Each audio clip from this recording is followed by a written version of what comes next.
বন্ধুরা, আপনারা কেমন আছেন? আশা করি আপনারা সকলে ভালো আছেন। আমি শম্ভু, আমার ইউটিউব চ্যানেলে আপনাদের সকলকে স্বাগত জানাই। আজকে দীর্ঘ অনেক দিন পর আপনাদের সঙ্গে আবার ভিডিও নিয়ে আসছি।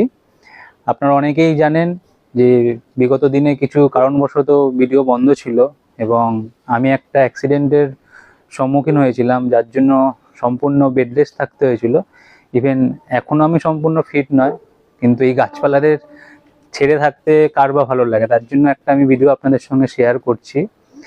আর আরও একটা উদ্দেশ্য এই ভিডিওটার, যে আপনাদের প্রিয় চ্যানেল স্যামস ব্লগ যেটা ছিল, সেটা এখন থেকে গ্রিন ওয়েসিস নামে পরিচিত। নতুন লোগো এসেছে আমাদের, তো সেটা আমি আপলোড করে দেবো এবং আশা করব আপনাদের থেকে সেম ভালোবাসা পাবো এবং আপনারা সেইভাবেই সহযোগিতা করবেন আমার চ্যানেলটাকে এগিয়ে নিয়ে যাওয়ার জন্য। তো আগামী দিনে আবার নতুন ভিডিওর সঙ্গে আপনাদের সঙ্গে দেখা হবে, এই আশা করতে পারি। তো আজকে ভিডিওটা এখানেই শেষ করছি। সকলে ভালো থাকবেন। নমস্কার।